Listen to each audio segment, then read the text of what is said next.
I know Destiny 2 content isn't really my thing, but I haven't posted a video in like 4 or 5 months, and my next devlog is not ready yet. So we're just gonna roll with it. Destiny 2 just dropped their newest expansion, Lightfall, and I personally have been loving this expansion.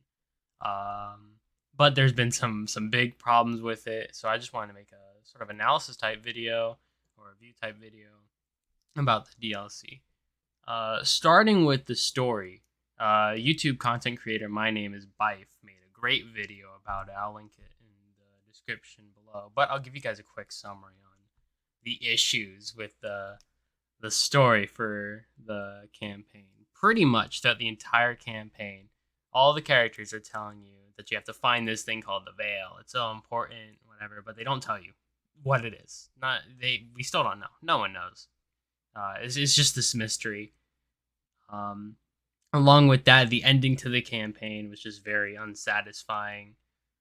It was just a mess. It was pretty garbage. I'm not gonna lie. It is raising a lot of questions that it really shouldn't be, considering the second to last DLC for the quote unquote Light and Dark saga that Destiny 2 has been setting up.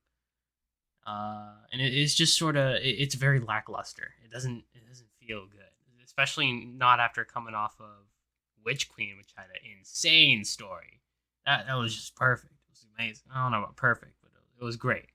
It was the best story that Destiny 2's had for a campaign, with the exception of maybe Forsaken, just maybe, or maybe Taken King, but it was so good.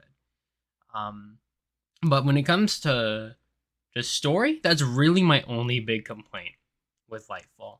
And I am not a story guy. So I mean it made things feel a little like unsatisfying in the end. But for me, it wasn't really a big thing because I am a big gameplay guy. When I'm doing anything, it's all about gameplay. I'm a fucking COD Zombies fan, for crying out loud. Well, I don't even know what the fucking story with that game is. It's a mess. But when it comes to the gameplay for Lightfall and its campaign, it is immaculate. It's some of the best we've had in all of Destiny. It's on par with Witch Queen. In my opinion, it might even be better with Witch Queen. That might just be because of Strand, and I also like the Tormentors more than the Hive Guardians. But the gameplay was so good. It was so good.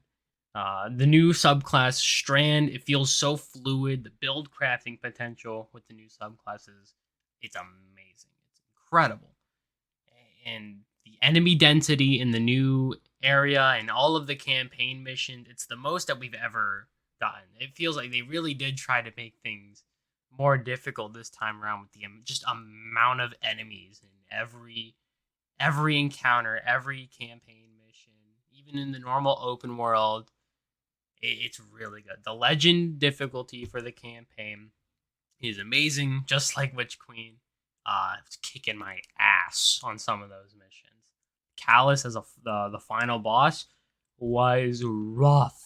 It was crazy, especially with the new enemy type, the Tormentors, which got to be one of my favorite additions to Destiny 2 in terms of enemies.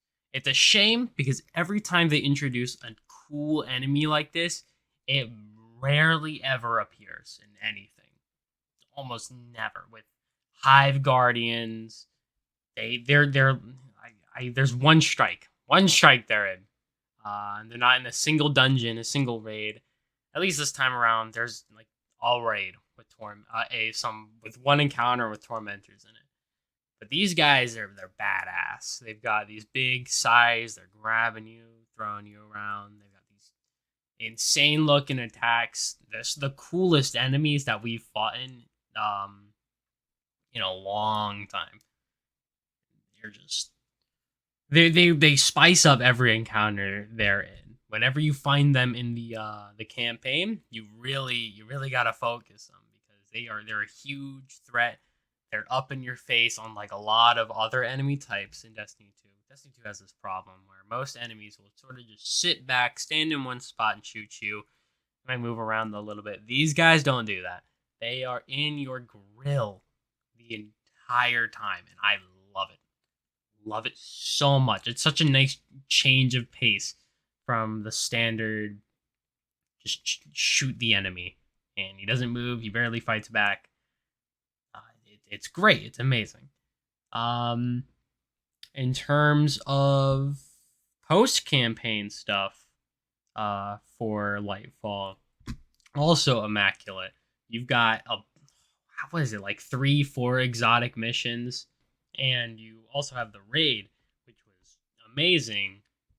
Even though a lot of hardcore players are complaining about it because it's easy, which it was. It was one of the easiest raids we've had. I'd say it's on par with Deepstone Crypt, but it's still a fun experience. It's just great. We'll talk about more about the raid later. But back to campaign and exotic missions. The loot, the new overworld loot, and the exotics that you get from beating the campaign on Legend and from the exotic missions are, for the most part, great. The loot incentive in this DLC is really good, which is important for me for any DLC, because the campaign can be really good, but if I'm not getting something cool out of it, then what the hell's the point? But you've got new strand weapons, which have their own unique perks, and the nanotech missiles that a lot of the overworld ones have, where you're hitting consecutive shots and you're firing a little strand missile. That's really nice. And the exotics, the exotic strand pistol, super underrated. The precision damage on that thing is crazy. It's great for strand builds. And the void machine gun wasn't really my thing. I think it's deterministic chaos. It wasn't really my thing. If they buff the damage on it, I think it'd be pretty good. And the exotic stasis glaive we all thought was going to be trash, but ended up being amazing. So good they had to disable it for the Day 1 raid because it was doing bugged damage. And even the new seasonal secret quest exotic, the Void Glaive, is pretty fun to use, especially in double special builds and overshield builds. It's really good.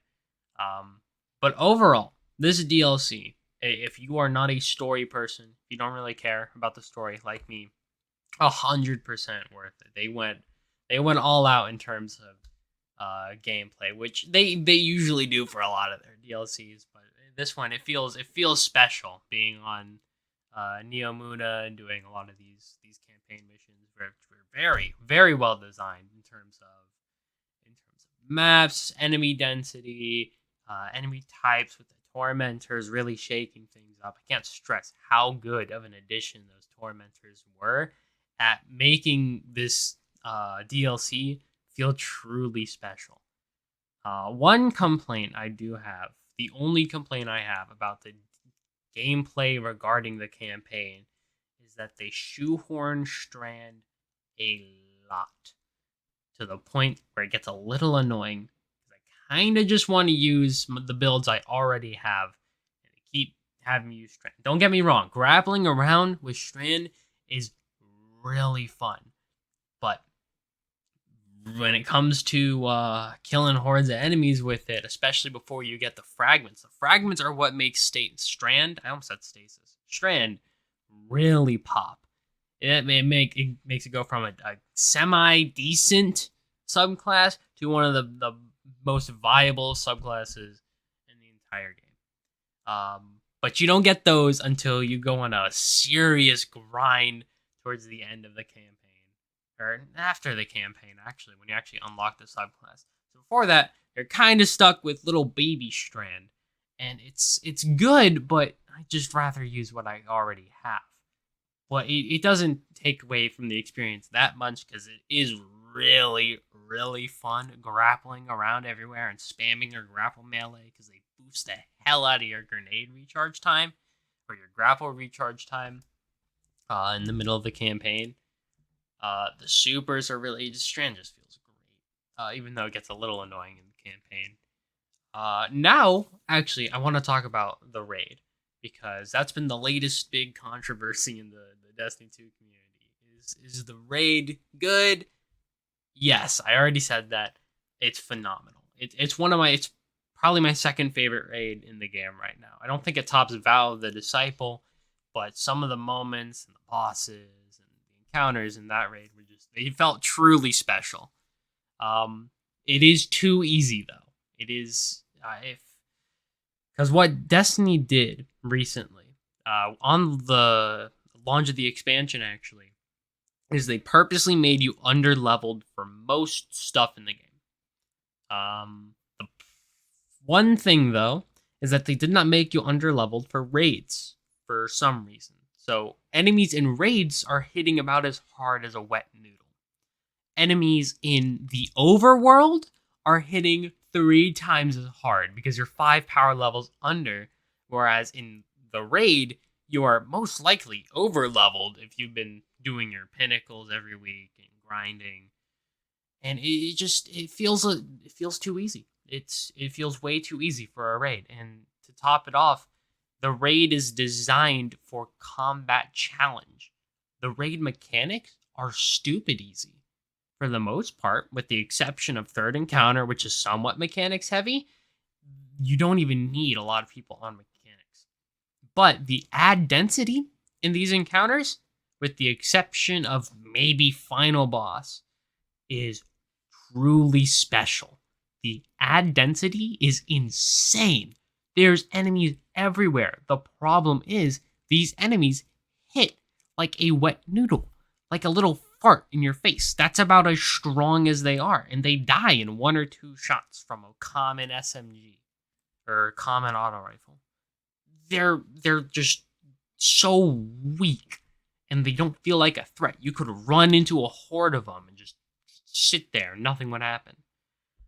But the boss, Nezarec, my favorite encounter in possibly all of raiding, up there with Rolk.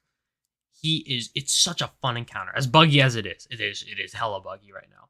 But it is such a good encounter because you have people running the mechanics. They're like going from orb to orb, shooting it, doing the little puzzle thing, and then you have a way to avoid his white mechanic by mixing the light and dark stuff together.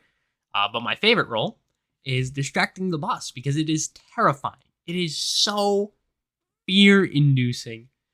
Because what you have to do is you have to shoot his weak points and then take his gaze so that your teammates can do the mechanics and you get to distract the boss. The boss is strong and fast and scary and has a bunch of crazy moves. He's pretty much a giant tormentor, and he does not take your shit. He's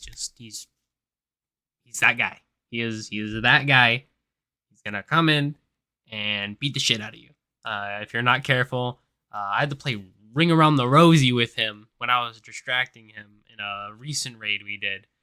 To not get absolutely destroyed by him, which is a trend I like a lot in these the bosses recently for raids and dungeons, is that they actually feel like a threat. From Rolk to Percy's in the Spire of the Watcher dungeon, and now to Nezarec, bosses are actually like they're fighting you. They're actually a threat. You have to actually pay attention to the boss. Whereas with like Atheon or Tanix or I don't know, Shirochi, they're not really doing anything. They're just sort of sitting there and maybe shooting you once or twice every 10 years. They don't do anything. They don't feel like a boss. They just feel like a big health bar. But these new bosses they've been putting out feel like bosses. They feel like an actual threat. And I am all for it. And I hope they keep going in this direction. Overall, story was garbage. Gameplay was amazing. Loot is amazing. Raid is amazing. I just hope that they step up the story for Final Shape and make you underleveled for raids, because these are way too easy. And hopefully they step up contest mode for the Final Shape raid, or at least make it a little harder, because a lot of people. I should not have gotten that day one. I'm gonna be real. I'm not that guy. I did not have the team to do like a Vow or King's Fall day one. I wouldn't have been able to do it. But this was it was just so easy. It was really easy. 2.5 hours is a very, very quick clear for day one. Not to take away from anyone who's gotten day one. If you got day one, congrats to you. That's an accomplishment. Day one, even for our team, it was still hard. It was still really hard. But that's 20 power levels under, and sometimes I've barely felt it. But yeah, that's about it. I will be working on another devlog for the Backrooms game. Should actually come out in a couple of weeks. I've been very busy. But that'll be it. I'll see you guys in the next one. Bye bye.